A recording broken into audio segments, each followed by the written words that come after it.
La crise sanitaire de 2020 a été un bouleversement. Elle a changé la société dans son ensemble afin de l'amener vers un nouveau monde fait de contrôle et de peur. Seulement, ce bouleversement a-t-il été organisé par le système qui nous gouverne ? Pourquoi l'OMS a largement grossi les conséquences de la fausse pandémie ? Comment l'après-injection a imposé la surmortalité, les effets et autres stérilités que l'on paye aujourd'hui? À ces questions répondra la journaliste d'investigation Corinne Lalo, auteure de l'excellente enquête Fausse pandémie, vrai mensonge, comment on vous trompe en 10 leçons. Enquête aux éditions Manus. Vous êtes sur Géopolitique Profonde, générique.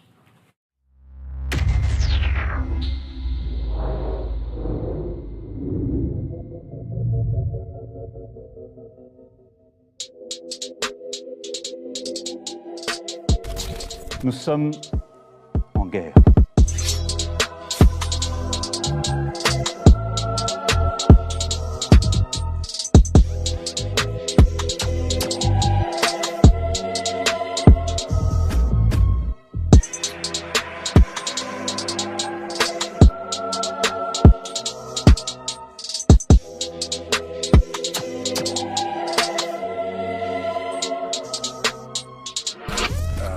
Il ne faut pas avoir peur.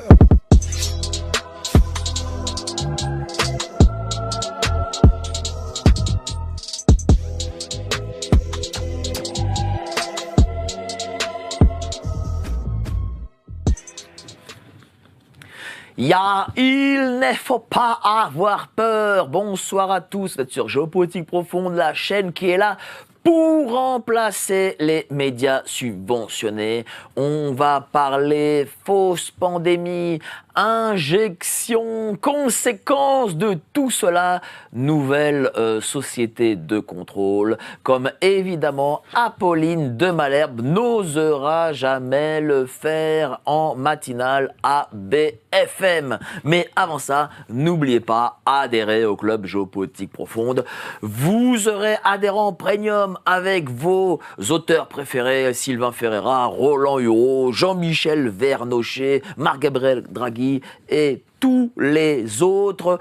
Vous les adorez, vous les aimez, donc rejoignez-les. Vous cliquez sur le lien ci-dessous, 7 jours d'essai gratuit. Et puis n'oubliez pas, il ne faut pas avoir peur. Géopolitiqueprofonde.com, la boutique est ouverte. Alors je suis vraiment excessivement content. Je reçois Corinne Lalo pour cet excellent bouquin, cette enquête. Dis-moi, chère Corinne, comment justement on enquête sur cette crise sanitaire, sur cette pandémie, sachant l'omerta qu'il existe aujourd'hui en France? Eh bien, on va aux faits, on retourne aux faits. Donc moi, depuis le début, je suis allée aux articles scientifiques qui ont été publiés par les acteurs même de toute cette pandémie, entre guillemets, pandémie. Et donc, j'ai repris les articles originaux, scientifiques, des Chinois qui ont découvert, qui ont dit avoir découvert et isolé un virus, les articles scientifiques de ceux qui leur ont répondu. Et bon, j'ai dû lire des centaines et des centaines d'articles scientifiques, évidemment en anglais, ils sont tous en anglais. Mais bon, j'ai une licence d'anglais, donc ça va. Mais c'est vrai que c'est pas évident, donc il faut connaître le vocabulaire un petit peu technique, un petit peu scientifique, et toujours aller aux faits et aux documents.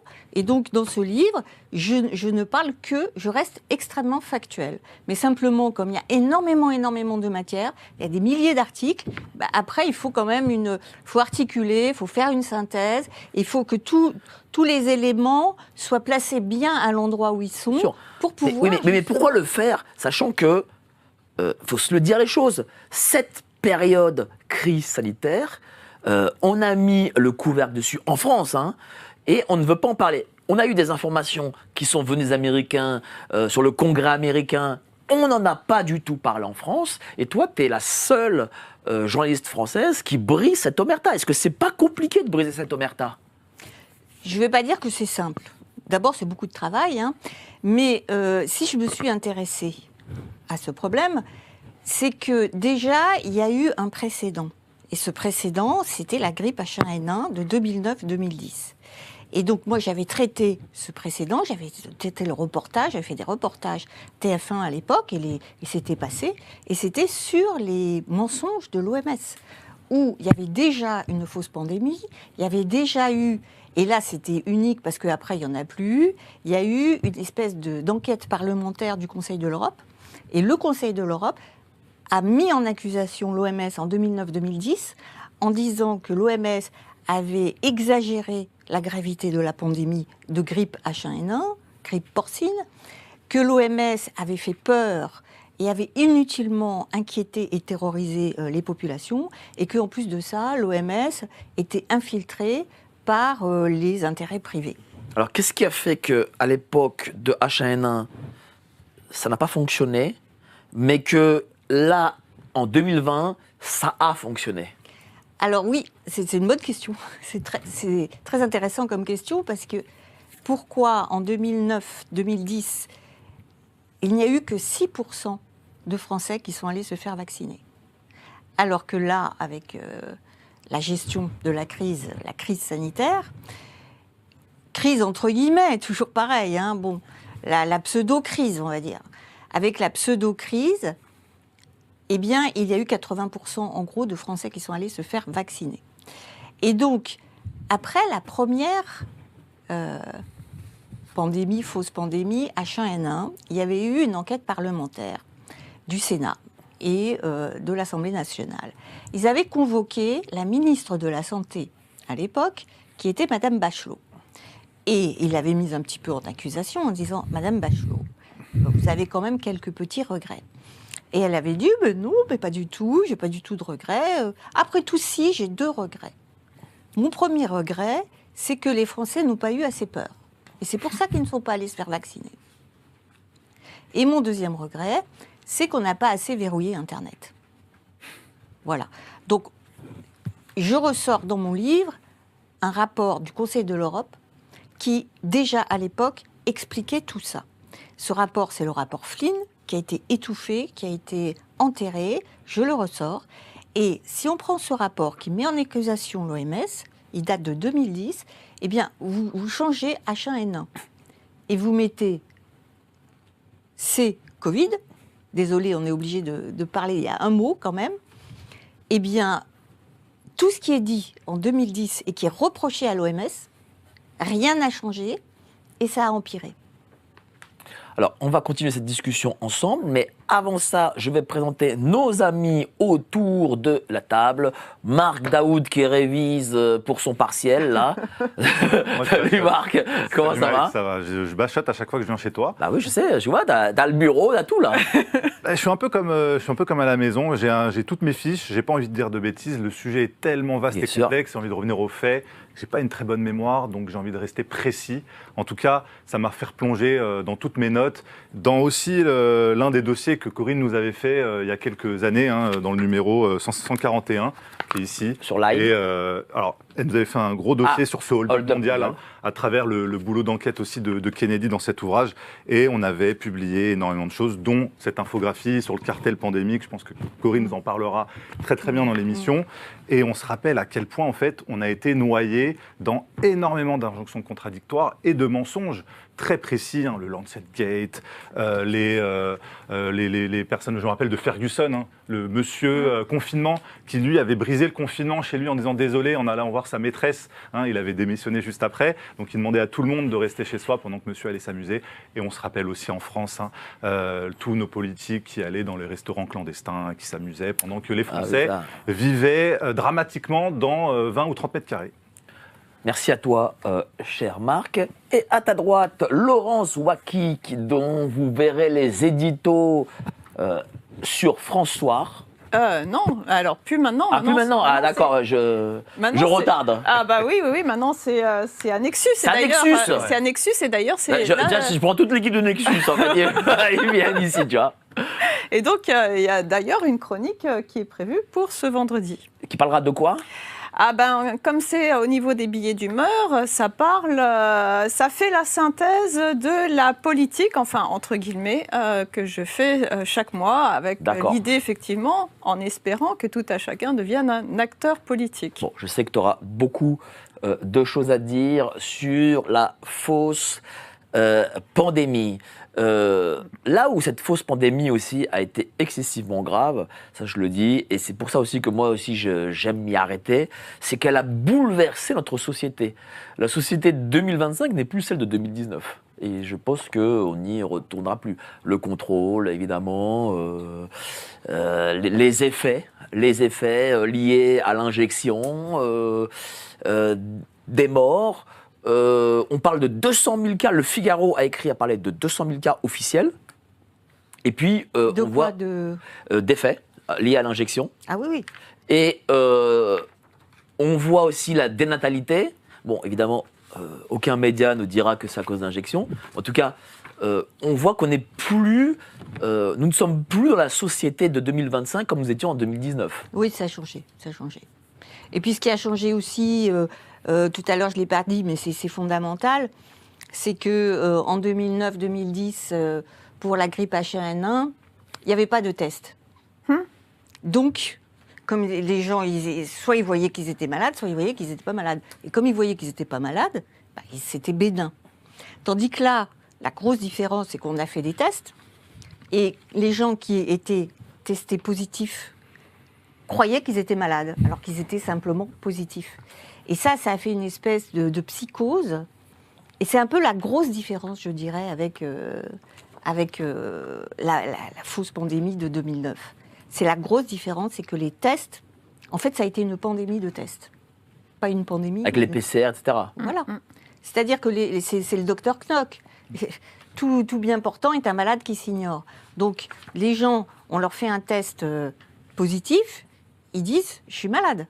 Et même puisque quand on avait un test positif, on pouvait rester à la maison et on avait des jours de congé.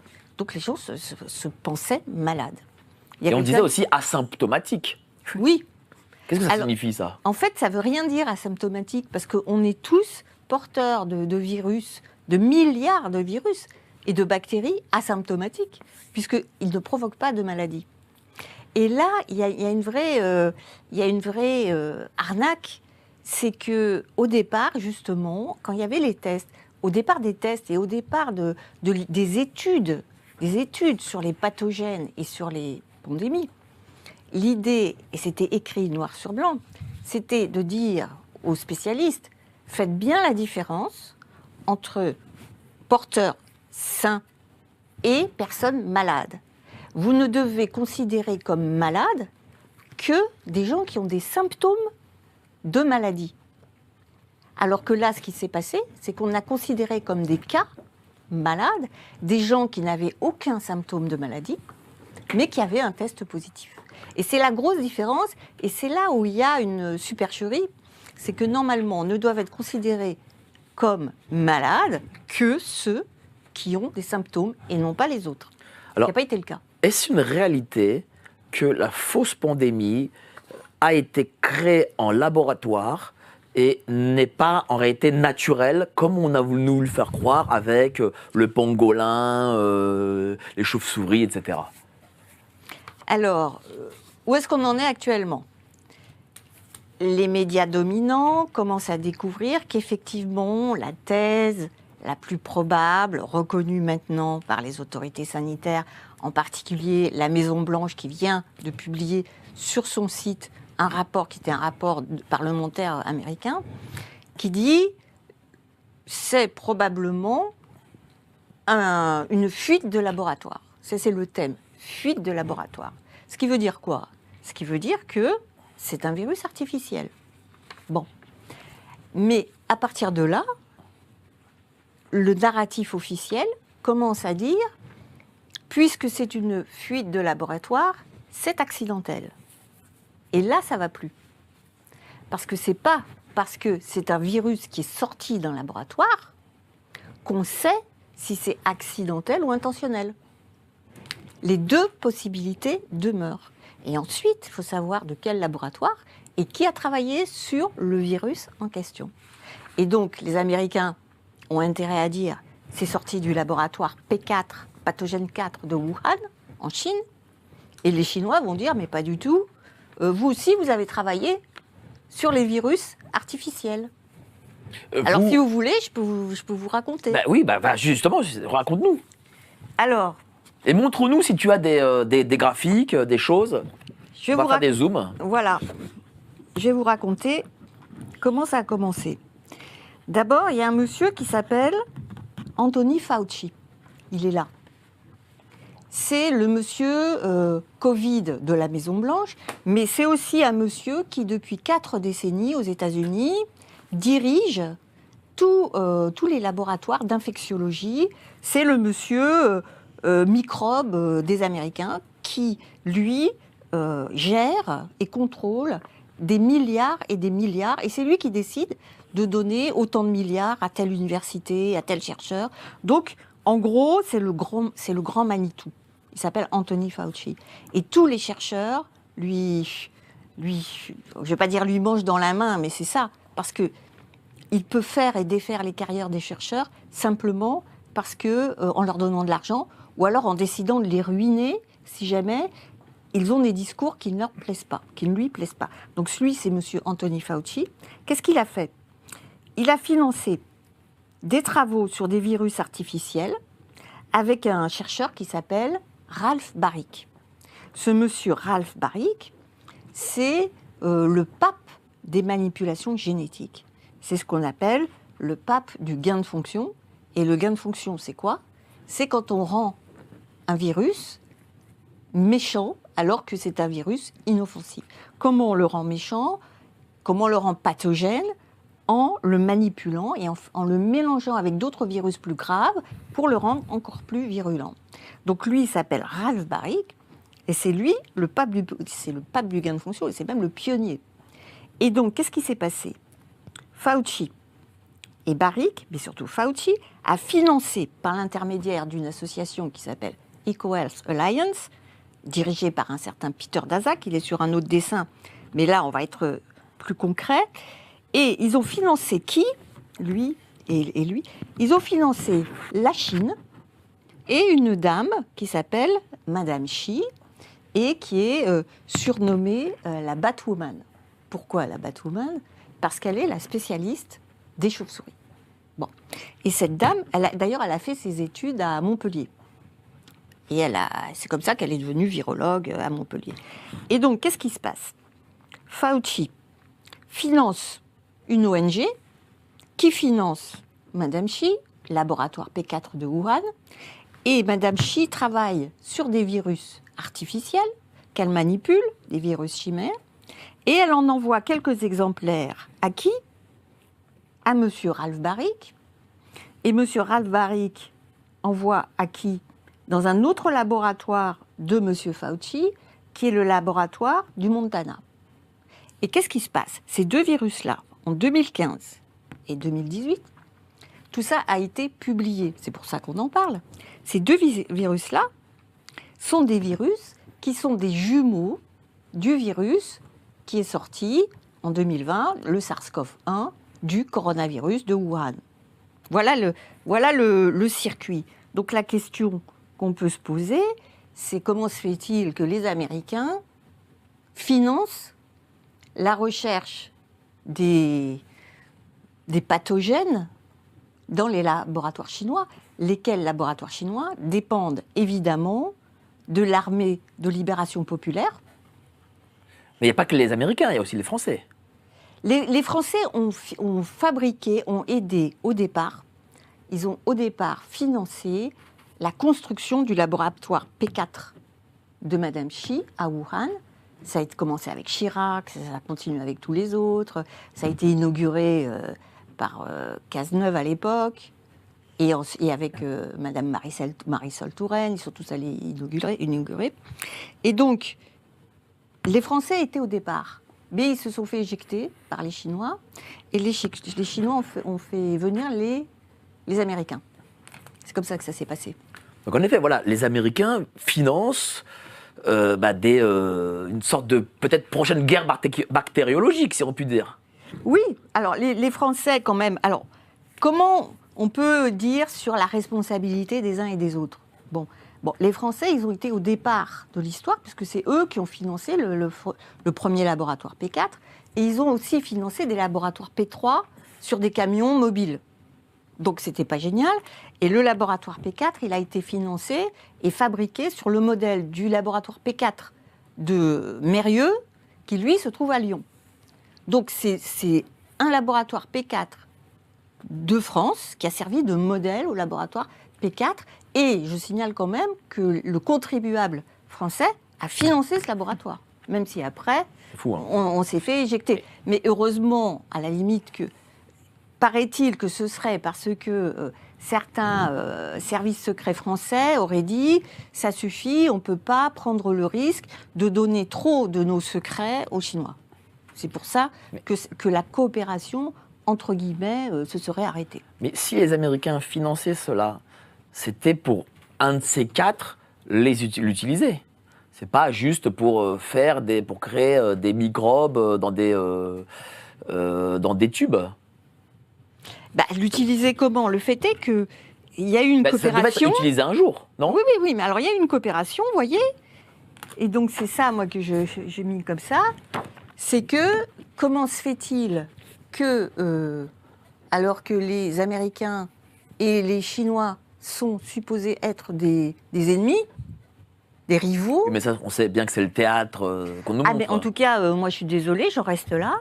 Comment se fait-il que, en fait, les Américains financent des recherches sur des virus pathogènes dans un laboratoire chinois où ils ne peuvent pas contrôler ce qui se passe parce que c'est l'armée de libération populaire qui contrôle ce qui se passe, et qu'on sait par ailleurs que le gouvernement chinois n'a pas caché sa volonté de rattraper son retard en matière d'armes biologiques. Voilà. Moi, je reste factuelle. Hein. Voilà ce que je dis. Voilà, c'est comme ça. Et quel est le rôle après de l'OMS? Parce que là, on voit l'OMS sur cette feuille.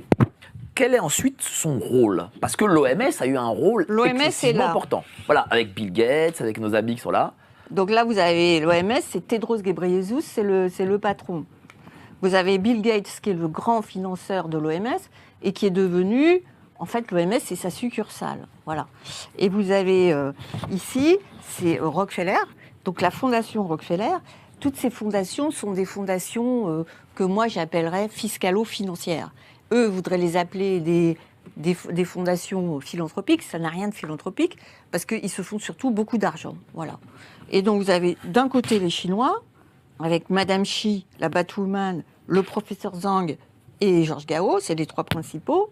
Et de l'autre côté, vous avez Fauci, vous avez le Peter Daszak de l'association l'ONG qui finance Madame Xi, et vous avez Jérémy Farrar, qui est le moins connu, mais qui est le central dans toute cette histoire, parce que c'est lui qui a organisé tout le narratif du virus naturel, qui s'appelle Jérémy Farrar, et qui est le patron du Wellcome Trust. Wellcome Trust, c'est aussi une fondation fiscalo-financière, mais c'est une fondation qui aussi a été fondée par des laboratoires pharmaceutiques, évidemment. Et donc, du coup, voilà, l'OMS, à quel moment elle intervient? Pourquoi, justement? Parce que c'est la première fois qu'on entendait parler, d'ailleurs, de l'OMS. Les gens lambda ne connaissaient pas l'OMS. Et quel a été le rôle de l'OMS pendant la crise sanitaire? Est-ce que l'OMS a eu, par exemple, plus de pouvoir que les États eux-mêmes? Alors, ce qui se passe, pourquoi l'OMS est important? Parce que, ça, on l'avait déjà vu dans la première crise qui était H1N1, c'est que, en fait, il faut que officiellement l'OMS déclare une pandémie pour qu'il y ait des contrats dormants avec les laboratoires pharmaceutiques et les États qui se mettent en route. Bon. Donc, tant qu'il n'y a pas la déclaration de pandémie, eh bien, il n'y a pas toute cette machinerie qui va permettre, en fait, de lancer la fabrication des vaccins sans que, évidemment, les laboratoires ne perdent de l'argent. Donc, ils veulent des garanties. Et avec des garanties qui ne seront pas poursuivies s'il y a des effets secondaires, voilà. Donc, en fait, l'OMS est le parapluie. Et l'OMS, c'est elle qui décide. Et ça s'appelle une urgence de santé publique de portée internationale, et ensuite qualifiée de pandémie un peu par la suite. Mais si l'OMS ne décide pas et ne prononce pas cette urgence de santé publique, eh bien c'est très difficile après pour les laboratoires de faire marcher la machine à cash. Voilà pourquoi c'est très important. Et voilà pourquoi, en fait, Tedros Ghebreyesus, qui est le patron de l'OMS, était en fait l'ancien bras droit de Bill Gates. Donc il continue à l'OMS, c'est son homme lige, voilà.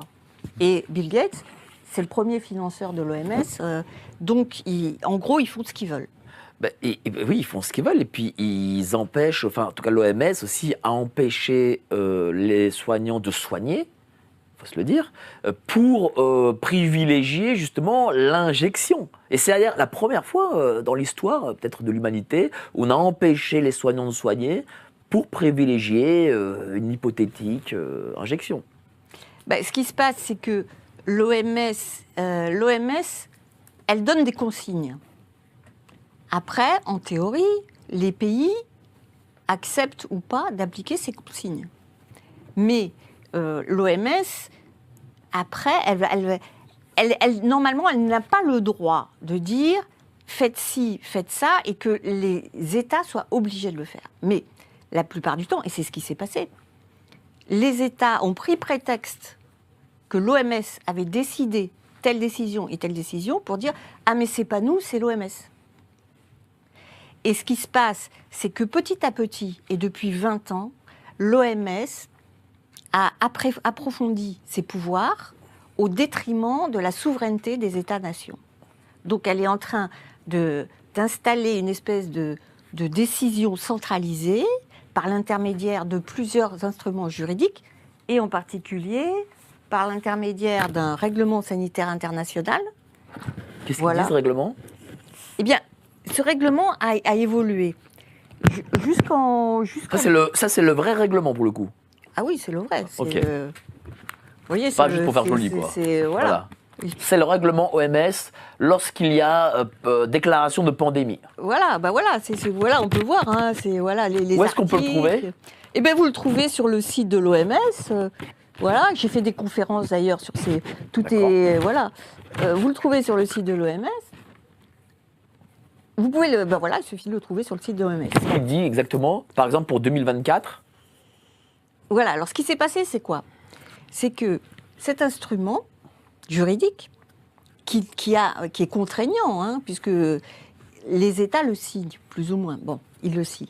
Eh bien, en 2005, alors que l'OMS n'avait qu'un tout petit rôle d'aider les États quand il y avait des virus qui circulaient dans les bateaux, eh bien, en 2005, il y a eu un premier coup d'État et un premier changement de ce règlement, où là, ils ont donné le pouvoir à un seul homme, qui est Tedros Ghebreyesus. Qui a donné le pouvoir ?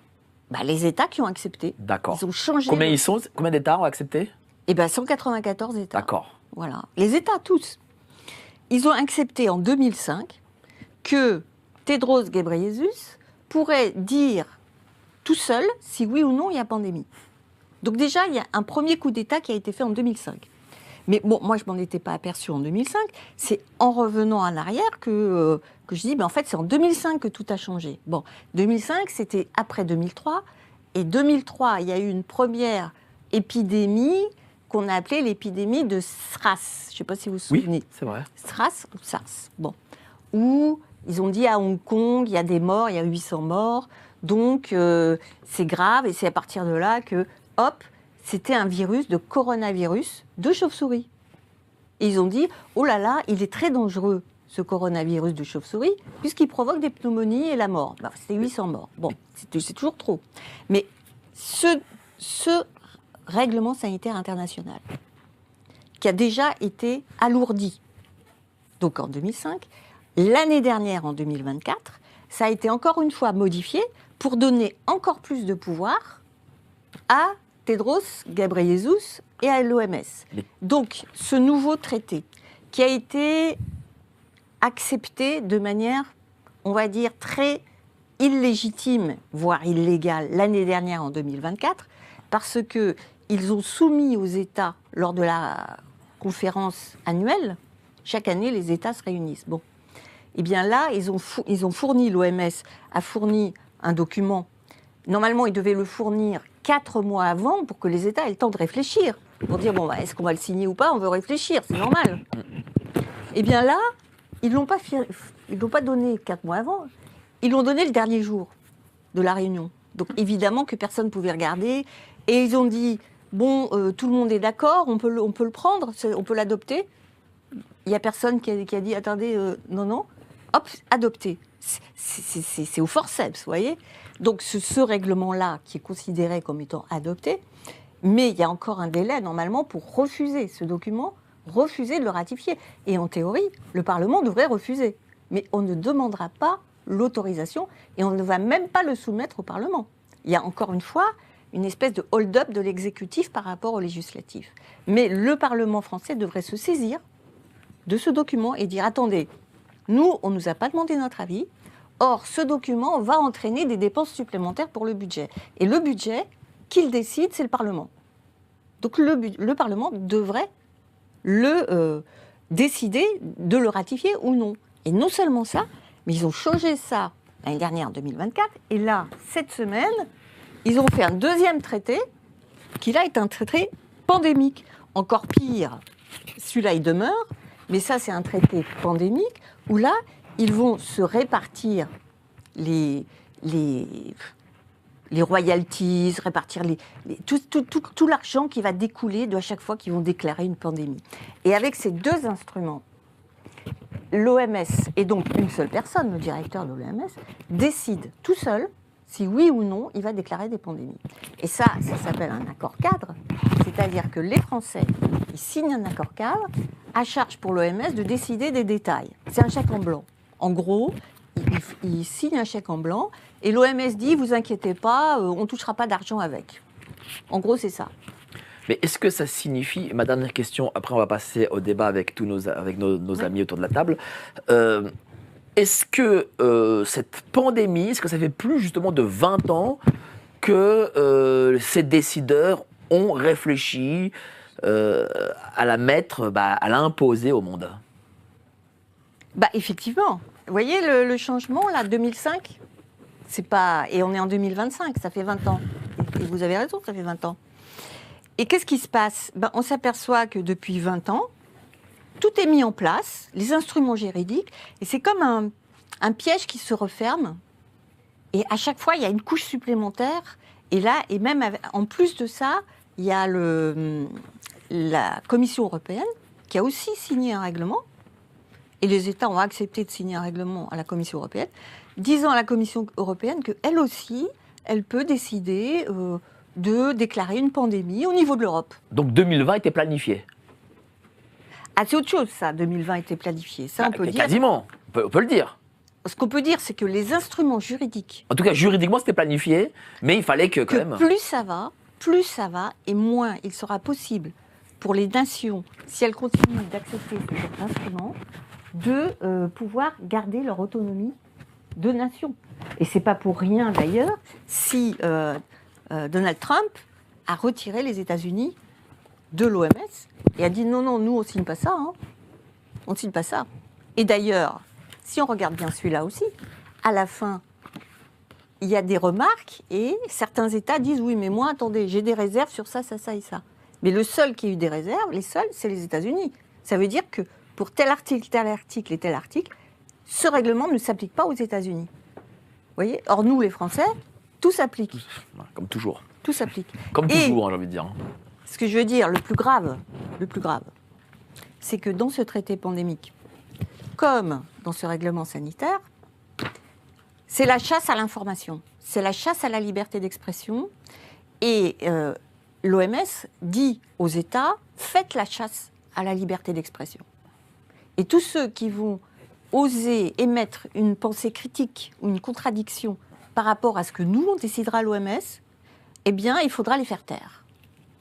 Merci beaucoup, chère Corinne. On va passer à la deuxième partie d'émission, mais avant ça, les petites annonces.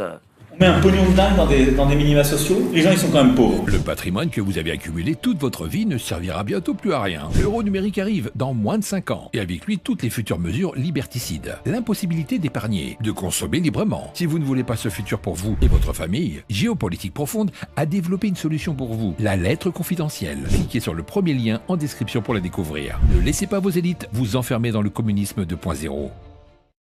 Merci à vous d'être toujours aussi nombreux ce soir, surtout que ce qui se dit, c'est, on peut le dire, de la bombe.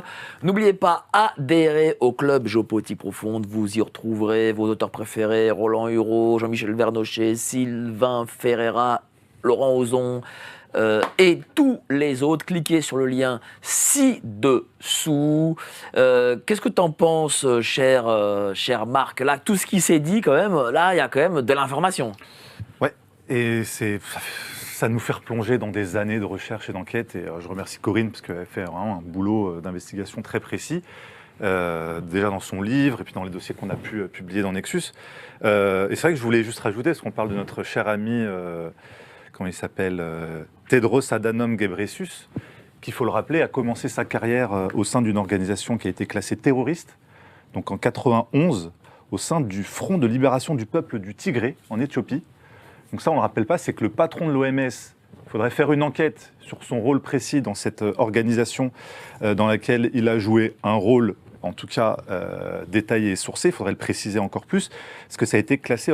organisation terroriste de niveau 3 par les États-Unis dans les années 90. Et c'est ce monsieur qui vient aujourd'hui nous dire comment gérer la santé à l'échelle mondiale. D'ailleurs, quelques jours, comme tu le rappelais, les 194 pays ont enfin signé cet accord. Ça faisait 2 ans qu'ils attendaient de signer, 1 an, ces traités pandémiques qui devaient être signés l'année dernière. Et il va être ratifié là dans quelques semaines, en mai. Là, il a été négocié, là. Il a été écrit. Et effectivement, en mai, ils doivent le voter. Entre guillemets, parce qu'ils ne votent rien. En fait, c'est à main levée, c'est n'importe quoi. Et tout ça a été fait en coulisses. Mais c'est toujours comme d'habitude, c'est-à-dire imposé par le haut supranational un plan, une organisation qui va s'imposer du coup aux États, qui ont déjà perdu, de toute façon, on l'a vu, hein, avec l'aide de McKinsey et des cabinets de conseil qui ont coordonné, voilà, je fais des guillemets parce que tout ça, c'était quand même assez prévu d'avance par ces cabinets de conseil criminels. Il faut rappeler que McKinsey, entre autres, impliqué dans le scandale des opioïdes aux États-Unis, des dizaines, voire des centaines de milliers de morts. C'est ces gens-là qui ont conseillé Pfizer, aussi autre entreprise criminelle, multirécidiviste, condamnée à des milliards de dollars d'amendes et de dommages et intérêts. Et on voit qu'en fait, tout ça pour noyer les États dans une superstructure internationale qui chapeautera, d'ailleurs, j'ai replongé un peu dans ce qui s'était passé en 2023, la commissaire européenne à la santé qui a signé en catimini au nom de l'Union européenne pour tous les États un certificat sanitaire mondial avec l'OMS. Oui, je dessine. C'est-à-dire que ça implique quoi ? Ça implique ce certificat sanitaire de structurer en fait numériquement, de valider. Vous savez, on a eu les passes sanitaires en France. Voilà. Chaque pays avait son passe sanitaire. Là, le but étant de standardiser, d'harmoniser le certificat sanitaire pour attribuer du coup un laissez-passer ou non aux citoyens européens en fonction de leurs injections. On l'a vu en France, on était un des pays les plus dramatiquement touchés par les restrictions. Et là, le tout étant d'harmoniser ça à l'échelle européenne. Voilà. Et on voit derrière, tu citais l'OMS, leur but étant toujours de développer leur grand projet mégalomaniaque mondialiste qui est le One Health. Ouais. Voilà, cette santé universelle, mais qui regroupera la santé du bétail, de la nature, de la faune, de la flore, à travers l'agriculture, avec des solutions technologiques que Bill Gates adore, parce que Microsoft est en pointe dans ses gestions numériques on va dire, agricoles, et la santé humaine. Et le but étant, encore une fois, d'harmoniser un contrôle total, et on peut le dire, totalitaire. Et d'ailleurs, j'ai retrouvé une citation de notre cher Jacques Attali. Est-ce que tu connais, Mike, l'ouvrage « L'ordre cannibale » Non. Paru chez Grasset, donc en 79. Jacques Attali ? Jacques Attali. Alors, C'est une citation du bouquin, je vous laisserai vous le procurer. Je pense qu'on peut trouver en version numérique sur Internet assez facilement. Alors je cite notre cher Attali. C'est à travers la médecine, à travers le bien et le mal, à travers notre rapport à la mort, que cette nouvelle forme de société totalitaire est en train de s'installer. Voilà, ça c'est sa citation. C'est-à-dire que c'était déjà prévu depuis des années. Alors, sinon, c'est un prophète, hein, vraiment, bravo à lui. Ça fait froid dans le dos. Hein. Qu'à travers la santé et la mort, parce que ça, pour l'être humain, c'est quand même un point assez incontestable. Hein. Tout le monde a peur de la mort, tout le monde veut essayer de préserver sa santé. C'est le point sur lequel, en gérant la peur des gens sur ce point-là précisément, on peut leur faire faire n'importe quoi. Et c'est là où, en fait, à travers ces mécanismes qu'ils ont mis en place, hein, on l'a vu pendant cette pandémie, ils ont réussi à toucher, on va dire, le point névralgique, la faille de l'être humain, qui fait que la plupart des gens ont accepté l'inacceptable, c'est-à-dire se priver de liberté, c'est-à-dire ne plus vivre, pour vivre plus longtemps. Alors déjà, faudrait-il le prouver, parce que ce qu'ils ont mis en place a provoqué le contraire, mais c'est-à-dire qu'on est prêt à accepter n'importe quoi, parce qu'en fait, ça date des sciences sociales, hein, ils ont déjà tous les résultats de recherche sur le fonctionnement de notre cerveau, en gérant sur l'amygdale, hein, c'est la zone du cerveau qui gère la gestion par rapport à la peur et le stress, etc. Ils savent très bien qu'en touchant sur ce point-là, ils feront faire aux gens n'importe quoi. Et je vous le développerai sûrement plus tard, mais on voit à quel point l'Event 201 à New York, fin 2019, déjà simulait cette pandémie. On avait publié dans Nexus en mars 2019, mars 2019, sur le plan mondial par rapport aux injections. Et on a tout un dossier. Event 201. Voilà, on en a parlé déjà, entre autres, dans ce dossier. Tout ce qui s'est passé à partir de mars 2020, notre journaliste qui à l'époque, Santa Depuy, journaliste belge, avait fait cet dossier prophétique. En fait, c'est prémonitoire, oui. Prémonitoire, mais pas tant, parce que tout était déjà là, dans les documents officiels. Et en fait, il suffisait de récupérer les pièces du puzzle pour voir que ça s'articulait vers un objectif totalitaire. Merci, cher Marc. Laurence, justement, qu'est-ce que tu en penses? Voilà, quand même, il y a beaucoup de choses qui se sont dites dans cette émission. Déjà, sur le One Health, effectivement, sur ce mondialisme qui touche tout ce qui peut être... par exemple, à la COP28, on a eu tout un tas de médecins qui ont déclaré que les énergies fossiles étaient dangereux pour la santé. Donc, on a regroupé déjà cette lutte contre les énergies fossiles au nom du décarboné. Et on a mis donc GIEC plus OMS qui se sont réconciliés. Je parlais d'ailleurs qu'ils étaient fâchés par rapport justement à l'utilisation du plastique, puisque normalement le GIEC était censé empêcher les déchets plastiques et l'OMS nous a amené ce plastique pour soi-disant nous protéger. Donc il y a quand même, qui sont des émanations de l'ONU, hein, il y a cette capacité effectivement à décider de retirer toute souveraineté. Alors, je ne sais pas pourquoi on a des gouvernants qui trouvent normal de se retirer de cette souveraineté. Normalement, c'est quand même leur rôle de nous protéger, ou en tout cas de protéger le pays. C'est inquiétant quand même. Mais pourquoi, d'après toi est-ce qu'il y a peut-être une corruption? Une corruption, en tout cas, une idée mondialiste qui rassemble ces mêmes dirigeants, sans doute.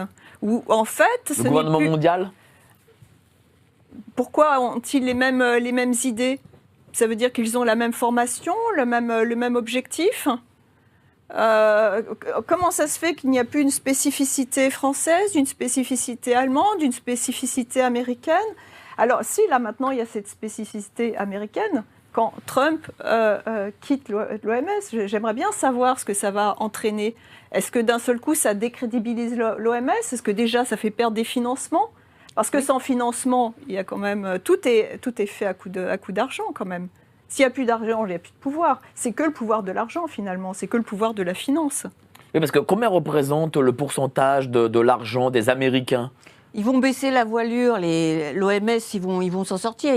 Ils ont baissé leur budget, simplement, bon, ils étaient à 7 milliards, ils sont descendus à 6 milliards. 6, bon, 5. Ça va. Voilà. Bon, voilà. Eux, ils vont gérer ça. Hein. Ils disent, nous, on continue, comme si de rien n'était. Bon, on a moins de projets, on baisse les dépenses.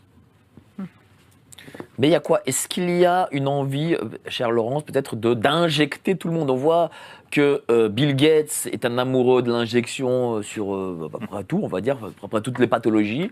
Est-ce que peut-être qu'il y a un plan mondial d'injection En tout cas, on a l'impression que c'est une injection presque divine, en tout cas, qui va soigner tout le monde, hein, ce produit miraculeux, en tout cas, qui rapporte apparemment beaucoup d'argent, ça c'est clair.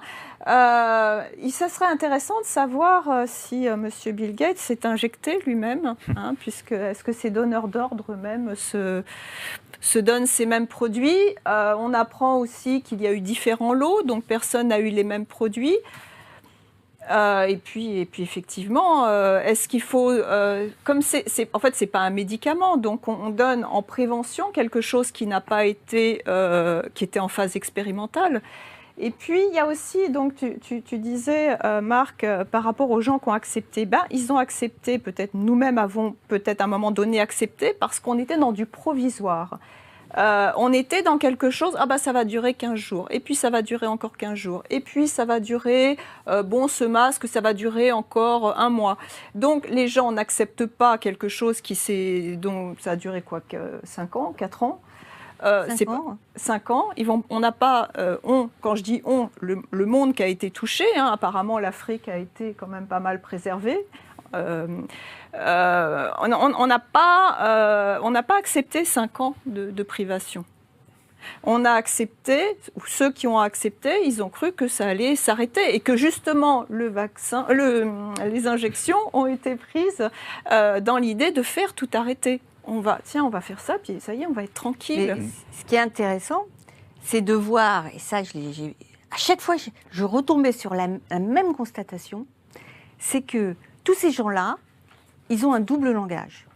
Il y a ce qu'ils disent en public, et grâce à l'enquête, et grâce à toutes les actions judiciaires qui ont été faites, il y a tous les documents avec leurs mails personnels qui sont sortis, leurs courriels, où on voit que le même jour, il y a ce qu'ils disent en privé et il y a ce qu'ils disent en public.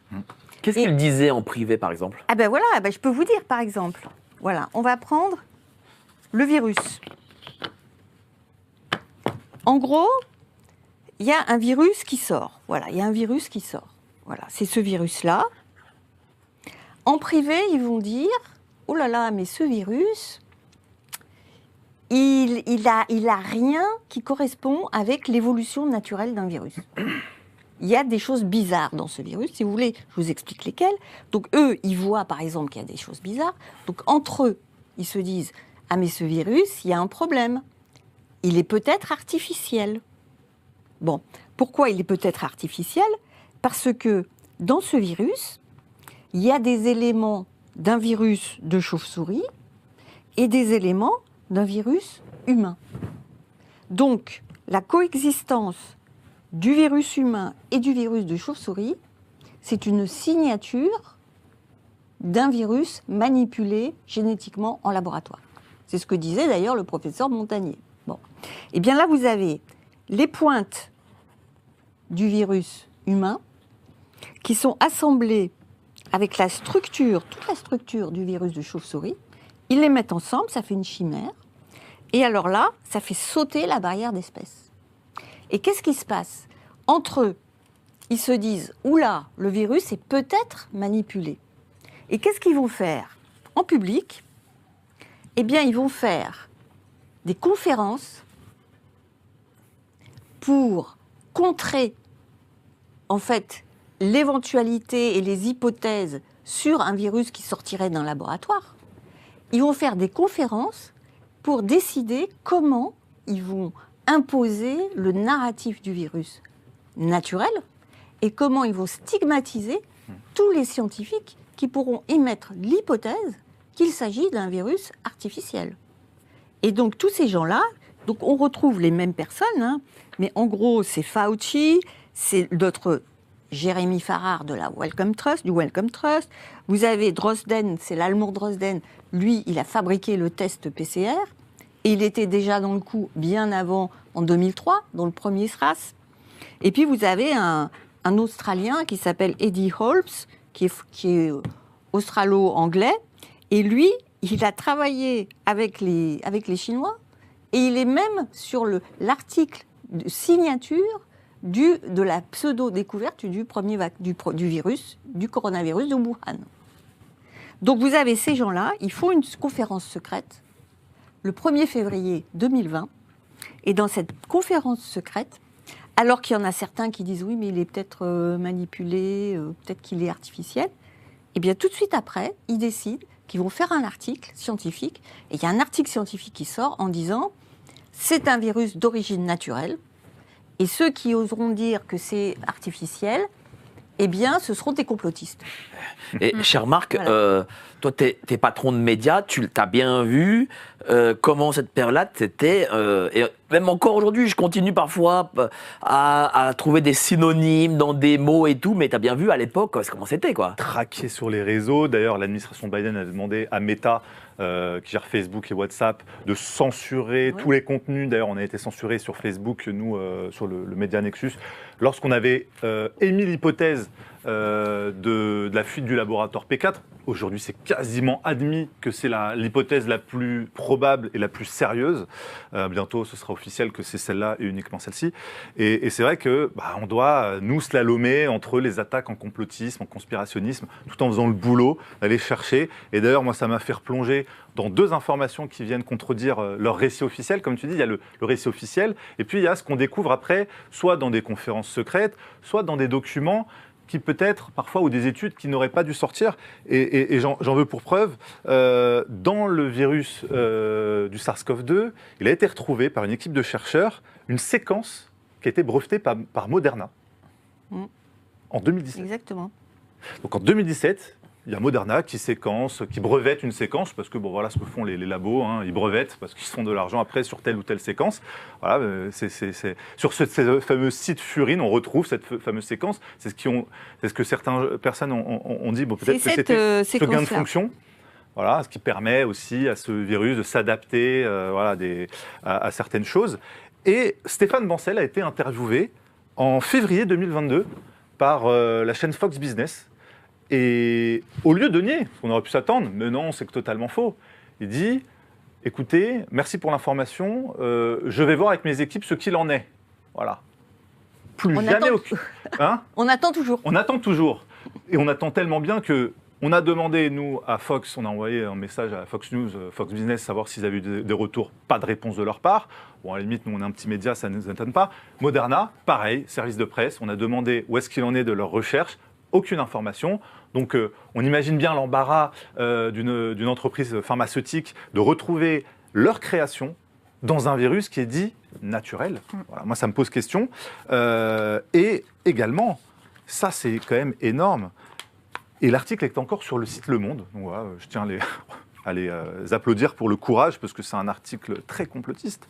Ce que disent les documents sur les injections anti-Covid-19 volées à l'Agence européenne des médicaments. Voilà, il y a eu des documents qui ont fuité en 2020 sur le dark web, officiellement. Voilà, des échanges entre l'Agence européenne du médicament et Pfizer pour leur demander comment est-ce que ça se fait que les vaccins utilisés normalement dans les essais cliniques étaient censés posséder une quantité d'ARN intègre, parce que c'est leur principe actif. Donc ils s'attendaient officiellement à retrouver entre 69 et 81% d'ARN intègre.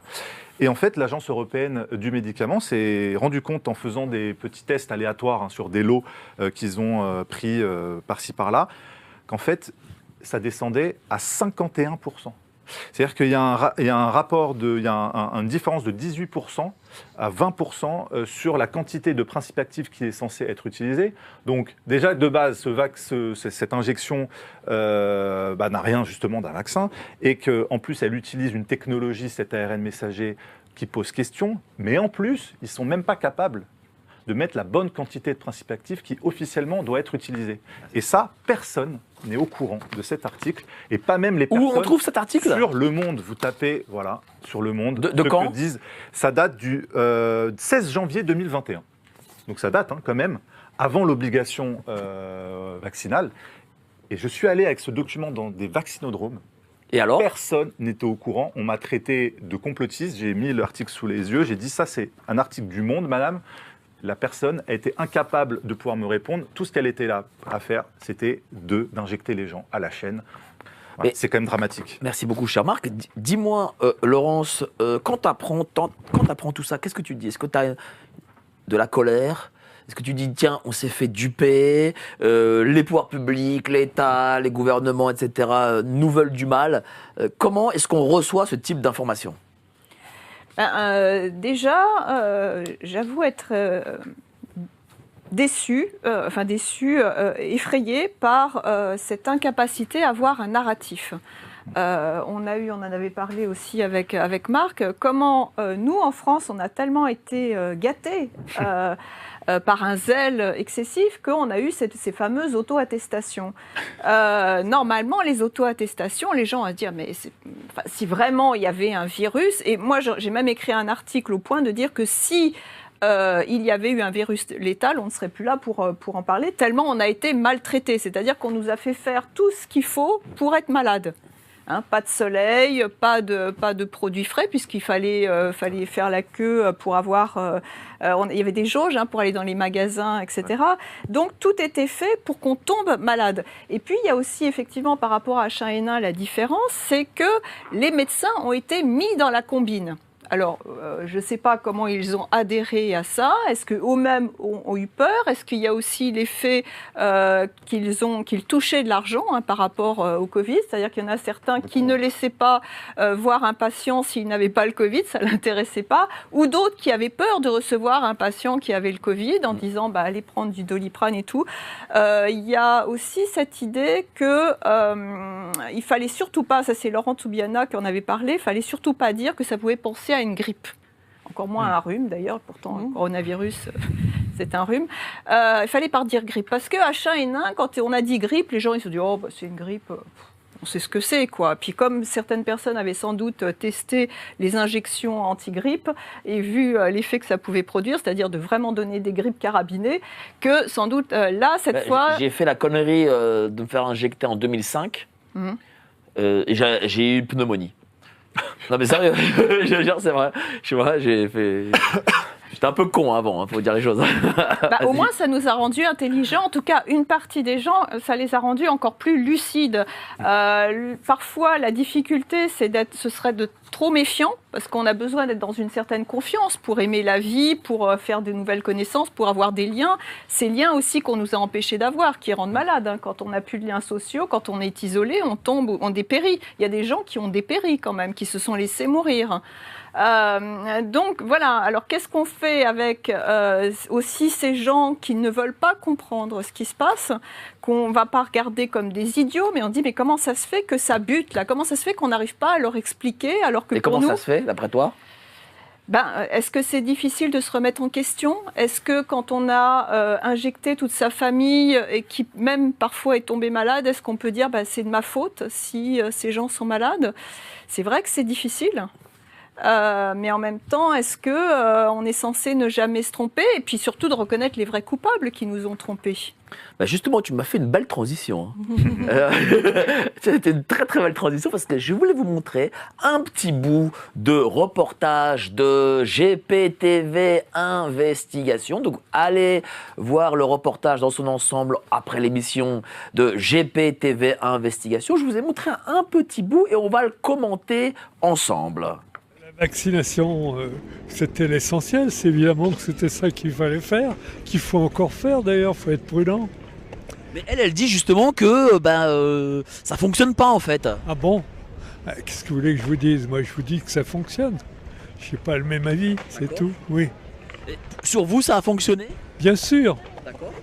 Du coup, vous vous sentez mieux aujourd'hui? Vous pensez que vous avez été protégé par l'État? Par la vaccination, oui. Moi, j'étais plutôt à penser que le Covid, je ne sais pas si c'était fabriqué ou pas, mais je pense que les vaccins étaient quand même nécessaires. D'accord. Je pense qu'on a économisé pas mal de morts avec les médicaments la vaccination. D'accord. Je suis quand même douteuse que les vaccins ne soient pas efficaces. D'accord. Ouais. Moi, personnellement, j'ai suivi toutes les recommandations de l'État. Hein, c'est-à-dire, comme tout le monde. on était confinés. Et puis, on suivait vraiment les vaccinations. On avait notre iPhone, on passait partout. Quand on allait dans les hôpitaux, on mettait notre masque, on faisait... Moi, personnellement, j'étais très, très angoissé de voir l'ampleur que ça prenait. Et si ça revenait, mais une autre maladie, hein, une autre pandémie, est-ce que vous referiez pareil? Vous referiez confiance dans l'État? Je pense que oui. Il faut si on ne fait pas confiance à l'État-providence, hein, c'est ça. Hein. On fait bien confiance à Dieu. Hein. Oui. Bon. Voilà, on fait bien confiance à Dieu, donc pourquoi ne ferait-on pas confiance à l'État-providence? Qu'est-ce que tu en penses quand tu vois ces personnes? Alors, je voulais préciser que j'ai vraiment pris les gens au hasard. Place de la République, je ne suis pas allé dans un quartier bourgeois, voilà, je suis allé dans la place de la République où viennent des Parisiens, des banlieusards, des travailleurs, voilà, il y a de tout. J'ai pris les gens au hasard, je suis resté 4 heures à cette place, je me suis pris des vents, j'ai eu peut-être une dizaine de personnes, et globalement, il faut dire des choses, les gens ont confiance dans la vaccination. Donc allez sur GPTV Investigation, voir ça, et vous mettez des likes. Allez. Le problème, c'est que les Français sont sous-informés et les Français sont désinformés. Ils n'ont qu'un seul canal d'information, c'est le canal officiel, que ce soit privé ou public. Il y a eu une espèce de pensée unique et on a fait taire l'esprit critique. Donc, il y a une régression de la liberté de l'information, c'est le fondamental. Comment ça se fait que en 2009-2010, la presse pouvait encore dénoncer les mensonges officiels? Comment on l'a fait, par exemple, pour le nuage de Tchernobyl? J'en sais quelque chose. Comment on l'a fait pour le sang contaminé? Comment on l'a fait pour le lévothyrox? Comment on l'a fait? Lévothyrox, ça a été difficile quand même. Mais comment on l'a fait pour le Mediator? Tout ça, c'était des scandales de santé publique qu'on a pu dénoncer. Comment se fait-il que maintenant, quand on dénonce un scandale de santé publique, on appelle ça un complotisme, au lieu d'appeler ça un lanceur d'alerte ou un journaliste qui fait son boulot. Oui, mais regarde la première personne, elle me dit « Ah non, mais moi j'ai été protégé par l'injection ». Oui. Qu'est-ce que tu vas dire à un Gus comme ça? Et lui, il est persuadé qu'il était protégé par l'injection. Mais je lui dis « Mais attendez, mais madame, elle a des preuves et tout, elle vous dit que c'est faux ». Ah non, moi je sais que c'est vrai. Eh bien, je vais lui dire, regardez, vous voyez, l'épidémie à Wuhan, l'épidémie, voilà. Il y a une courbe, l'épidémie qui a commencé à Wuhan. Bon. En février, tout était terminé. Une équipe de l'OMS va sur place. Et que dit cette équipe de l'OMS en faisant son rapport? Elle dit, on est en février, la plupart des personnes infectées avec le Covid-19 ont des symptômes bénins et guérissent. Voilà, c'est tout. C'était, à l'époque, en Chine, ça a fait juste 2000 décès. Alors que normalement, il y a 200 000 décès chaque année, rien que de pneumonie, en Chine. Là, il y avait 2000. C'est-à-dire, pour les Chinois, une goutte d'eau.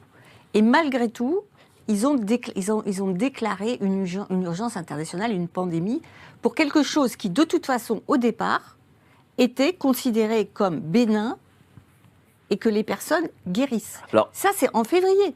Donc, tout le reste a été ils ont fait mousser, et c'est là où il y a une responsabilité de l'État. Au nom de quoi ils font mousser, alors qu'il s'agit eux-mêmes, puisqu'ils le disent dans leur... Mais les gens, le public, si on ne l'informe pas que dans les documents même de l'OMS, il est écrit que c'est bénin et que les gens guérissent, si on ne les informe pas, eh bien, ils vont être soumis à la propagande. C'est là où il y a une propagande, une responsabilité de l'État, c'est d'avoir les informations comme quoi le virus était au départ, l'épidémie de Wuhan, je dis bien, bénigne et non mortelle, grave, et pourquoi ils ont fait toute cette exagération a posteriori, alors que tout était presque fini. Quand on voit la courbe, c'était presque fini. Bien sûr, mais... Quand les Chinois ont commencé à construire leurs 2 hôpitaux, vous savez, ils ont fait ça en 15 jours, c'était déjà sur la pente descendante. Mais dis-moi, parce que le point commun entre tous ces gens, c'est qu'ils ont une confiance aveugle dans l'État et dans le système. Sur ce que tu me dis, ça veut dire que tous les États et globalement le système mondial étaient complices de tout ça. Eh bien, ils étaient au courant, en tout cas, et de toute façon, ce qu'on a du mal à concevoir, c'est qu'il y a quand même une coordination au niveau supranational qui échappe au lambda, qui échappe aux citoyens moyens. Quand ça s'est passé, le gouvernement qui prenait une décision le disait, voyez, j'ai raison de prendre cette décision puisque tous les autres pays le font. Bon. Et à l'époque, les gens ne pouvaient pas imaginer qu'ils se concertaient. En fait, tout était décidé. Ils avaient eu une réunion, ils avaient fait venir à l'OMS à Genève, ils avaient fait venir 400 scientifiques du monde entier en leur disant, voilà votre feuille de route, voilà ce que vous allez dire, et voilà comment il faut répondre à toutes les questions qu'on va vous poser. Mais elle est quand même gentille, Corinne, parce que elle veut pas dire que les gens qu'on a eus étaient un peu cons. Ce qu'il faut quand même le dire. Non, je dirais jamais ça. Je sais toi que t'es gentille, mais du coup, regarde tout ce que eux disent aujourd'hui, c'est le contraire de ce que les gens avec qui on manifestait savaient depuis longtemps. Ils n'avaient pas besoin de savoir qu'on se concertait, pas concertait, oui ou non, Marc? C'est vrai. Mais en fait, le problème, c'est que, évidemment qu'on pourrait insulter l'intelligence de ces gens, de ces 80% qui ont fait les 3, 4, 5 doses, je ne sais combien, et qui ont cru, malgré parfois certains, même avec des effets secondaires, qui ont cru quand même bien faire. Et qui croient toujours. Et qui croient sûrement toujours, malheureusement, parce qu'en fait, je pense que c'est même plus au niveau de l'intelligence que ça joue, c'est au niveau d'une forme de dissonance cognitive. Et parfois, je me dis, j'aurais pas dû être journaliste, j'aurais dû être thérapeute, psychologue, pour pouvoir expliquer aux gens des choses, parce que les faits, parfois, même s'ils sont têtus, ça rentre pas dans le cerveau des gens parce que malheureusement, il y a cette mécanique de la peur, cette mise en scène à laquelle on a été habitué par les médias pendant le confinement, de montrer ce qu'il en coûtait aux gens qui s'opposaient au narratif officiel. Oui. Parce que c'est ça à quoi ça a servi d'inviter des Raoult chez TPMP. On dit « Ah, mais Hanouna, il a fait vivre la liberté d'expression. » Peut-être pas. En tout cas, ça a servi de montrer ce qu'il en coûtait. Voici ce qui vous en coûte quand vous avez un avis divergent. Voici ce qui vous en coûte si publiquement vous énoncez quelque chose qui va à l'encontre du narratif officiel. Et on a mis en scène cela pour que les gens aient peur. Et d'ailleurs même de s'exprimer, même s'ils pensent le contraire. Et parfois en privé, ils disent des choses que devant une caméra, ils ne vont pas dire. Parce que les gens, ils sont déjà confrontés au fait que tout le monde veut appartenir à un groupe. Voilà, l'appartenance à un groupe, c'est primordial pour la survie de l'espèce. Donc quand on est exclu publiquement du groupe national, public, devant les télés, etc., il y a très peu de gens qui ont le courage de s'y opposer, à part des journalistes un peu chevronnés comme nous, et des gens qui sont attachés à leur propre conscience et leur propre liberté. Mais les autres préfèrent rentrer dans le rang et ils oublient vite tout ce qu'on a soulevé, nous tous, pendant des années. Les budgets de désinjection, je te le rappelais il y a quelques temps sur ce même plateau, Mike, mais en 2024, ça représente 67 milliards de dollars à l'échelle mondiale et une projection pour 2033, donc le marché global des injections, 113 milliards. Ça fait poser question à aucun Français. Ils oublient que Karine Lacombe, décorée qu'est-ce qu'elle a eu la Légion d'honneur, nous a déconseillé l'usage de la vitamine D.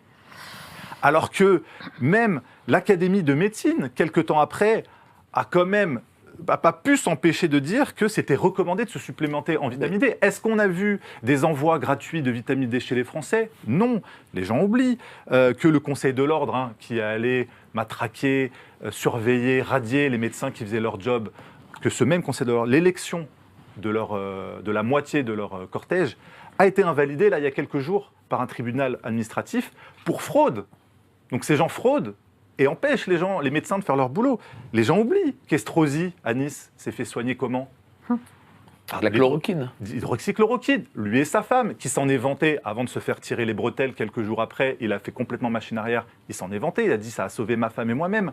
Il a essayé de faire rapatrier de la chloroquine du Maroc, parce qu'à l'époque, le Maroc avait bloqué les stocks de Sanofi et il voulait en faire rapatrier à l'IHU. Il s'est vite ravisé quand je pense qu'il s'est pris un petit coup de semonce.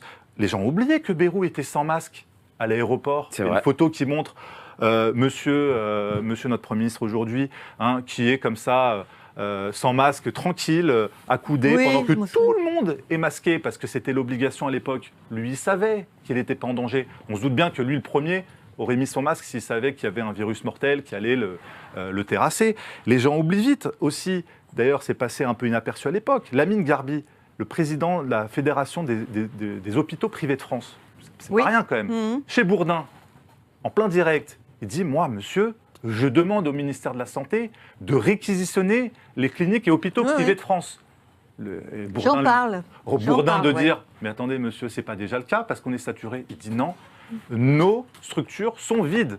Je demande à être réquisitionné pour pouvoir soulager l'hôpital public. » Ils ont organisé la carence de lits et la saturation des hôpitaux publics en laissant de côté tout ce qui aurait pu permettre de soulager les structures publiques par le privé. Et ça, pour organiser avec, on a vu, les fameux TGV surmédicalisés, vous vous rappelez, ils faisaient venir les patients dans des TGV, tout ça, j'en parle. Ça coûtait des millions d'euros. Tout ça, j'en parle. Parce que ça fait des belles images, parce que ça fait peur Tout aux ça, Français. j'en parle. Et qu'après, on se retrouve avec des gens qui ont eu tellement peur, qu'ils sont prêts, encore une fois, à écouter l'État. Qu'est-ce que tu en penses, Laurence? Voilà, quand tu vois ça, mais le pire, c'est que moi, je leur ai posé la question, est-ce que vous le referiez? Et ils me disent tous oui. Déjà, nous, en France, mais il n'y a pas qu'en France, nous, on a un problème avec Pasteur, quand même. C'est vrai. Alors, quand on nous dit Pasteur, on fait cocorico. Est-ce qu'il y a des gens qui n'ont pas cette notion même d'esprit scientifique? Je me demande ce qu'on apprend à l'école. L'esprit scientifique, c'est quand même de douter. Je ne sais pas ce qu'il en est de Pasteur, mais en même temps, de dire qu'à partir du moment où on suit un protocole médical de prévention, et pas du tout de soins et de guérison, est-ce que c'est toujours valable? Est-ce que ça soigne tous les virus? Est-ce que c'est quand même l'idée, c'est quand même de se poser la question. C'est quand même l'autonomie de chacun de se dire est-ce que ce produit, est-ce que ce protocole de soins ou autre a du sens pour moi? On a l'impression qu'il y a cette incapacité peut-être à prendre un risque peut-être. À force de mettre les gens dans un système de peur, on ne prend pas de risque. Donc moins on prend de risque, plus on a peur, plus on se laisse soumettre. Mais comment ça se fait que toi, tu n'as pas eu peur et tu as pris ce risque? Alors, il y a eu plusieurs choses. Moi, je me suis dit que si c'était un virus létal, ce que j'ai cru au début, pourquoi je ne l'aurais pas cru, hormis les auto-attestations, faut profiter de la vie. Si la mort est là, c'est pas avoir peur de la mort, c'est justement sanctifier la vie, profiter de ces moments-là, bien que nous étions confinés, mais c'est au contraire avoir ce rapport ouvert. Donc de savoir qu'on est mortel, pour moi, c'est un avantage. C'est un avantage de ne pas faire n'importe quoi avec sa vie et de ne pas non plus laisser les autres décider à notre place. Ça devrait être ça, le réflexe. Ça ne devrait pas être de se terrer et tout. Je voulais revenir sur l'histoire des hôpitaux qui étaient saturés. Il s'est trouvé que... Alors moi, je ne supportais pas le masque en plus. Je sais que tu rentrais à pied chez toi. Oui. J'ai beaucoup marché à un moment donné. Tu faisais 3 arrondissements à pied. Eh ben oui, alors c'est-à-dire que je suis arrivée quand même à 48 kilos. Je me suis dit, après, on va peut-être arrêter. Bref. Mais effectivement, j'ai beaucoup marché à ce moment-là. Et donc, je faisais les attaques de panique. Je suis arrivée dans un magasin, j'ai subi un lynchage par deux vendeurs, et quand je suis tombée dans les pommes, parce qu'une attaque de panique, ça peut faire perdre conscience, en tout cas c'est ce qui s'est produit, j'ai quand même senti à un moment donné quelqu'un qui m'a replaqué un masque. Toujours est-il, c'est que j'ai le SAMU qui vient me chercher et j'arrive à la Salpêtrière. Salpêtrière, hôpital public, que je sache. Donc on a une tente un peu comme les tentes de guerre. Il n'y avait personne. Et ça, c'était au mois de novembre, c'est-à-dire le 2e confinement. Il n'y avait personne. Et toutes les bouches blanches étaient en face en train de fumer des clopes et je me dis, il y a quelque chose. Alors là, c'est moi qui ai eu une dissonance, qui a essayé de voir quel est le rapport entre ce qu'on nous imposait partout dans les magasins et tout, cette idée qu'il y avait une saturation, et ce que je voyais. Mais il n'y avait personne, vraiment. Alors je ne sais pas, peut-être que les gens avaient déserté l'hôpital de la Salpêtrière. Moi, je dis toujours que le fondamental de l'individu, c'est quand même d'aller sur le terrain, de voir le terrain par nos sens. C'était quand même très très étonnant. Et on continuait à nous faire ces messages, évidemment, Alors, qu'est-ce que ces gens ont vécu, là, comme ceux que tu as interviewés ? Je sais pas. Est-ce que il y a une espèce d'effet comme un effet placebo ou de se rassurer? Je comprends pas. Moi, j'ai l'impression qu'il y a une forme de déni. Mais moi, je le dis, je le répète, j'ai interrogé des gens totalement au hasard. J'ai pas cherché à savoir si tu as été machin. J'ai pas fait de coupe, des montages, je sais pas quoi. J'ai vraiment interrogé au hasard, place de la République, où il y a un grand brassage. Et les gens, globalement, ont cru dans la propagande, chère Corinne. Ils ont cru, c'est-à-dire ils font confiance. Mais là, la confiance... Mais est-ce qu'on peut faire confiance à ces gens qui nous gouvernent? Moi, je comprends pas, parce qu'on n'a pas confiance dans Macron lorsqu'il s'agit de faire la réforme des retraites, mais on a confiance dans Macron lorsqu'il s'agit de gérer une pandémie, quoi. C'est ça, en fait. Hein. C'est la leçon numéro 10. Chaque chapitre, c'est 10 gros mensonges et c'est 10 leçons. Et la leçon numéro 10, c'est celle qui conclut le chapitre numéro 10, qui est sur la responsabilité de l'armée, la responsabilité des puissances d'argent et la gouvernance mondiale. Et la leçon numéro 10, c'est qu'il faut comprendre que nos gouvernements ne veulent pas notre bien. Voilà, c'est le plus difficile à accepter parce qu'on pense tous que le gouvernement est là pour notre bien. Or, on s'aperçoit, moi ça fait un bout de temps quand même avec la première pandémie et tout, que ils ne veulent pas notre bien, puisque en fait, ils ont pris des décisions en toute connaissance de cause. Voilà, il y a de la manipulation. Pourquoi? Parce qu'ils savent dès février que le virus est bénin. Ils savent dès janvier que quand ils commencent toute la machinerie pandémique, qu'il n'y avait pas eu de mort, il y avait un mort le 10 janvier 2020, officiellement, par les Chinois. Et ils commencent à lancer la machinerie pandémique. Après cela, ils savent qu'il n'y a pas de mort puisque c'est bénin. Je vous ai lu ça. Après ça, ils savent que les particules qu'ils vont injecter sont des particules expérimentales qui sont des nanoparticules lipidiques avec du gras et avec dedans de l'ARN modifié, c'est-à-dire des EGM. Et ils savent que c'est une technologie toute nouvelle qui n'a jamais été testée réellement. Et pourtant, ils le lancent sur le marché. Ils disent que ça reste dans le bras. Si on regarde ici, les nanoparticules, elles vont partout dans le corps. Et elles vont où en particulier? Elles vont dans les ovaires, elles vont dans le foie, elles vont dans les testicules, elles vont dans le cerveau. Et elles vont dans toutes les parties... Est-ce qu'elles sont la cause de... la dénatalité que l'on connaît? On sait que cette technologie ARN modifiée est une technologie délétère et en fait c'est le concept même d'ARN modifié qui est inepte et tôt ou tard, et là je m'avance, mais tôt ou tard je pense que ce sera retiré du marché parce que ça ne tient pas la route. Pourquoi ça ne tient pas la route? Parce que si vous introduisez un pathogène à l'intérieur des cellules, et c'est la première fois que ça se fait, parce que jusqu'à présent, les vaccins classiques, c'est à l'extérieur des cellules. Là, c'est à l'intérieur de la cellule. Et vous dites au corps, au système immunitaire, de détruire la cellule. Eh bien, partout où il va trouver ces nanoparticules, il va détruire les cellules sur lesquelles elles se trouvent. Donc, si ça se trouve dans les ovaires, il va détruire les ovaires. Donc, si vous détruisez les ovaires, eh bien, évidemment, vous risquez d'avoir plus de problèmes de concevoir un bébé. Et donc, ensuite, vous allez avoir des effets systémiques. C'est pour ça que des gens qui ont été vaccinés, ils ne font pas toujours le lien entre le produit, l'injection qu'ils ont reçu, l'injection. Ils ne font pas toujours le lien entre l'injection et des problèmes de santé qu'ils ont pu avoir après, ou qu'ils ont actuellement, et ils ne font pas le lien entre ce qu'ils ont reçu comme injection et les problèmes de santé qu'ils ont, parce que de toute façon, c'est tout le système immunitaire et tout le système. Donc vous allez avoir aussi bien des problèmes du sang, de coagulation, de thrombose, vous allez avoir des problèmes de cerveau, d'attaque au cerveau, vous allez avoir des problèmes de cœur, des attaques cardiaques, vous allez avoir des myocardites.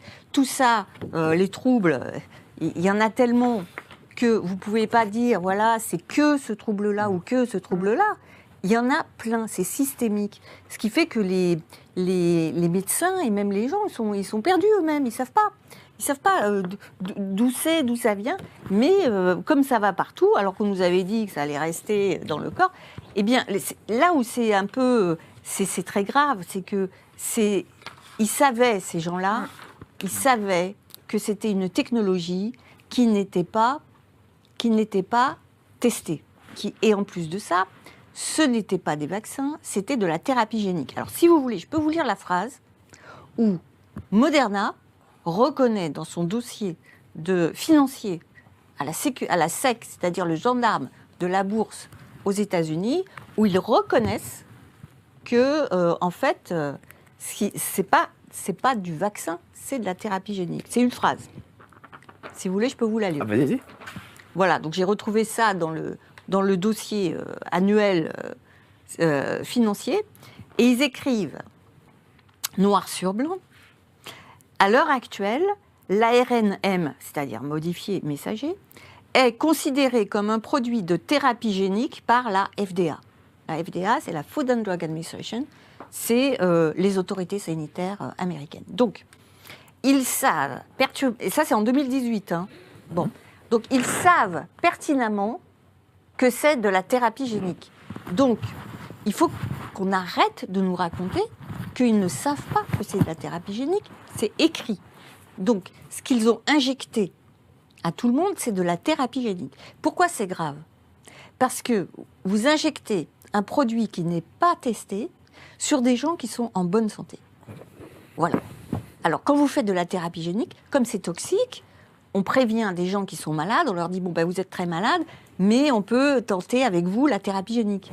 Et comme la thérapie génique, c'est très toxique, des gens qui sont malades peuvent accepter de prendre le risque.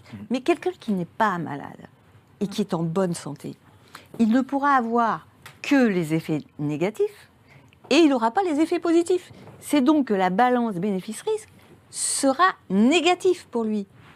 Et en plus de ça, si vous prenez le fait qu'il savait que ces vaccins n'empêchaient pas la transmission du virus, et c'est la plus grosse supercherie de tous, je dirais c'est celle-là. L'injection, en effet, ne permettait pas la... L'injection ne permet pas d'empêcher la transmission d'un être humain à un autre être humain. Donc à partir de là... Parce qu'au début, on nous disait non. Et ensuite, ils ont reculé. Et Internet a de la mémoire. On a toutes les déclarations de nos chers médecins de plateau où ils disent tous le virus arrête la transmission, alors que c'est totalement faux, parce que Pfizer lui-même reconnaissait que ça n'arrêtait pas la transmission, puisque eux-mêmes ne l'ont pas testé pour ça. Exactement. Ils l'ont jamais testé pour ça. Mais les autorités sanitaires le savaient dès le début. Donc, toute la politique sanitaire du gouvernement, qui consistait à faire de la ségrégation et de la discrimination vis-à-vis des personnes qui n'avaient pas accepté cette injection, était une politique absurde et dangereuse, puisque c'était injecter de la thérapie génique à des gens soi-disant pour empêcher la transmission du virus, alors qu'ils savaient dès le départ que ça n'empêchait pas la transmission. Donc, dans quel but ont-ils fait ça ? Dans quel but, d'après toi ? Tellement de buts. Déjà, de nous obliger à un nouvel ordre totalitaire, sanitaire totalitaire. On le voit, la nouvelle société qui a été imposée. Introduire l'idée et bientôt la nécessité d'une identité numérique. Parce qu'avec le fameux pass, on avait tout sur les smartphones. Mais comme je vous l'ai dit tout à l'heure, le certificat européen, certificat sanitaire européen, qui est un premier pied à l'étrier, on voit cette systématisation des outils technologiques pour le contrôle, le traçage des citoyens. D'ailleurs, il y en a qui recevaient, dès qu'ils se déclaraient Covid officiellement à la Sécu, ils recevaient des textos pour leur rappeler qu'il ne fallait pas sortir de chez eux, etc. Il y avait quand même une espèce de premier pied. Les cas contacts. Les cas contacts. Il y avait des clusters. Donc on a engrammé, mis un peu le verre est dans le fruit, ça y est, dans l'esprit des gens. Ces choses-là existent. Elles ont commencé à être mises en place. D'ailleurs, on avait vu, et je crois que c'était en Israël, ils avaient développé des portiques pour vérifier si vous étiez injecté ou pas. Vous passez sous le portique, vous savez tout de suite si la personne est vraiment injectée ou pas. Donc aller savoir, du coup, ça veut dire qu'il y a des marqueurs dans cette injection. Donc en fait, toutes ces choses-là sont faites pour nous instaurer, comme je vous disais tout à l'heure, notre cher Jacques Attali, cette nouvelle société totalitaire qui s'installe. On disait ça déjà en 1979. Bon. Donc on est un peu dans le début de l'aboutissement de leur projet. Et c'est vrai que ça fonctionne parce que, il y a les mensonges, comme on l'a vu avec le travail de Corinne dans son ouvrage. 2, la polarisation des esprits, comme on l'a vu sur les plateaux de télé. On invite un pro-vax, anti-vax, donc on va essayer de polariser comme ça les esprits. Et 3, on complexifie les débats. Et en fait, ces 3 étapes, elles aboutissent à quoi? Elles aboutissent que les gens renoncent à l'envie de savoir et de se forger leur propre opinion. Parce que c'est trop compliqué et qu'il en coûte trop cher d'essayer. Donc il vaut mieux se ranger vers quoi? Le plus fort. Si demain une autre autorité beaucoup plus puissante que l'État et l'État profond et cet ordre mondial débarquait pour dire le contraire, les gens se rangeraient derrière ces nouveaux narratifs. Ça prouve quand même que les gens sont influençables. Ils sont influençables. Maintenant, il y a aussi autre chose qui a été oubliée aussi un peu avant avec ces vaccins obligatoires pour les enfants. C'est la notion même de consentement éclairé. C'est vrai. Enfin, a été très éclairé. Qui n'a pu, évidemment, encore moins dans les vaccinodromes, puisque quand à demander, on voit bien que les gens, qu'ils soient du côté de ceux qui tiennent la seringue ou de ceux qui la reçoivent, il n'y a aucun consentement, ou s'il y a un consentement, en tout cas, il n'est pas éclairé, puisqu'on ne savait pas ce qu'il y avait dedans. Et puis, on est en train, avec ces obligations d'injection sur les nourrissons, on est en train de créer une médecine où on ne demande pas l'avis à la personne qui est injectée. Le nourrisson, on ne lui demande pas s'il est d'accord pour ça. Par contre, il subira les conséquences. Ça, et pourtant, c'est quand même ça notre médecine, normalement. C'est la base. Normalement, nous ne sommes pas obligés, à moins d'être dans un état mental dramatique, nous ne sommes pas obligés de nous soigner. Nous ne sommes pas obligés de prendre l'ordonnance qui nous est donnée. Normalement, c'est cette liberté-là. Et puis la différence aussi quand même entre un médicament et une injection, c'est que le médicament, il s'évacue, l'injection, elle reste. Mais Michel Onfray te dira non, parce qu'il y a une responsabilité individuelle à ne pas contaminer son voisin. En tout cas, merci à vous pour cette excellente émission. Déjà 1h30 qu'on était ensemble. Où est-ce qu'on peut trouver ton livre, chère Corinne, Fausse pandémie, vrai mensonge? Dans toutes les bonnes librairies, et puis partout en fait, dans toutes les bonnes librairies. Et puis sinon directement sur le site de l'éditeur. Voilà, l'éditeur Manus, le même éditeur que celui de Papacito. Vous savez ça? C'est ce qu'on m'a reproché. Mais c'est bien, c'est une bonne chose, chère Corinne. Il y aura des jeunes qui vont acheter ton livre. Moi, je vous un Papacito est égal à un Corinne Lalo. Non, moi, je rends hommage à l'éditeur. Bah oui. Qui a eu le courage. Moi, j'aime beaucoup Manus. De publier ce livre sans me demander aucune correction. Je peux vous dire. D'accord. Aucune censure aussi. Aucune censure. Et je peux vous dire que j'ai quitté plusieurs éditeurs qui voulaient me censurer.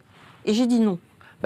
Je félicite Laura Magnier, patronne. Donc je remercie cet éditeur. Voilà, de Manus. Et j'aimerais qu'il y ait beaucoup plus d'éditeurs sur la place de Paris qui aient le courage qu'a eu l'éditeur Magnus. Et je dirais même plus. Ouais. Je dirais qu'il y a actuellement, parce qu'on l'a vu dans la presse, une concentration de tous les journaux, mais il y a également dans l'édition une prise en main, une reprise en main par les oligarques qui font que les éditeurs eux-mêmes ont la trouille. Et je peux vous dire qu'il y a plusieurs éditeurs qui auraient bien voulu publier ce livre et qui ont dit, écoute, on veut bien le publier, il est excellent le livre, mais franchement, on a peur. Ouais, et en plus, on a peur. Et il y en a qui avaient carrément peur, qui ne voulaient même pas être touchés. D'accord. Il y en a qui ont voulu... Ça allait jusqu'à là? Ah oui, oui. Il y en a qui ont voulu censurer quelques passages du livre et les dessins, parce que ça a l'air de leur faire très peur, les dessins. D'accord. Et puis il y en a en plus d'autres qui ont menacé d'autres éditeurs de représailles s'ils le publiaient.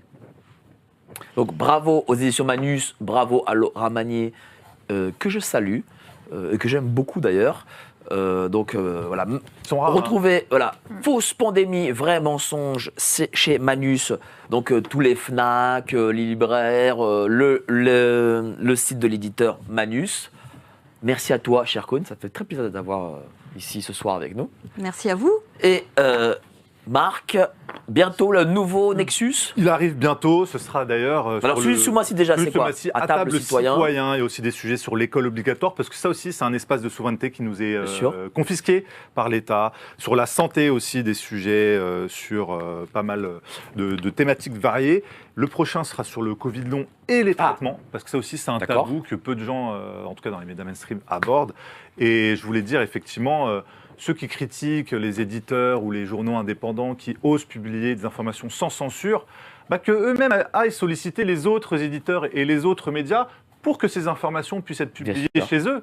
Parce que c'est facile de critiquer ou de coller une étiquette. Mais moi, souvent, je dis, mais attendez, invitez-moi ailleurs.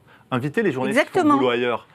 Ne critiquez pas ceux qui, comme ici, la GPTV ou cet éditeur ou d'autres, tu vois, Nexus, aucune censure, essayent de propager, de diffuser, de traiter des informations qui ne sont pas traitées ailleurs. Donc, au-delà des étiquettes, la liberté d'expression, elle est fondamentale, qu'on soit de droite, de gauche, peu importe. Merci à toi, cher Marc. Et enfin Laurence, dont j'apprends ce soir que tu es aussi chez Nexus. Moi, j'étais encore resté à François. Ben oui, mais c'est très bien, François. Mais disons que là, en plus, ils t'ont débauché. C'est le mercato. on fait du plateau et puis il y a une ambiance fabuleuse, bon enfant. Du plateau, comment ça? Vous faites des émissions ensemble. L'émission du vendredi. D'accord. Alors donc celle-là, celle qui va arriver là. D'accord. On va faire, on va parler cette fois-ci. Je ne vais pas chanter parce que là, tu chantes dans ces émissions? Ah bon. Tu vois, c'est la liberté aussi. Voilà, c'est la joie de vivre. En tout cas, c'est ça qu'aussi on peut donner, même si on parle de sujets graves, même s'il se pose la question d'ailleurs, et je pense qu'on se la pose tous, c'est qu'avec tout ce que on comprend des effets secondaires, notamment de tout ce que les gens vont comprendre de ce qui leur est arrivé, eux, il va falloir les aider. Leur faire et puis on va quand même arriver sur un monde divisé en deux, donc notre travail c'est quand même de trouver à redonner de la vie. Donc il y a ça par rapport à ça. Tu sais aussi que je prépare un livre par rapport à l'écologisme. Ah, très bien. Et qui, en réalité, c'est faire passerelle entre le covidisme et l'écologisme, mais aussi le terrorisme, puisque c'est toujours la même situation de ce narratif qui se retrouve partout, qui sont évidemment donnés par les mêmes. Donc, Merci à toi, cher Laurence. Merci Corinne, Marc et Laurence. Merci à vous d'avoir été si nombreux ce soir. N'oubliez pas, adhérez au Club Géopolitique Profonde. Vous cliquez sur le lien 7 jours d'essai gratuit. Il ne faut pas avoir peur. Et nous, on se retrouve demain. Alors, demain matin, 7h, Raphaël. Moi, je vous retrouve midi et demi en face caméra. Et puis, 19h avec Ludovic Malou. Passez une excellente soirée. Salut, ciao.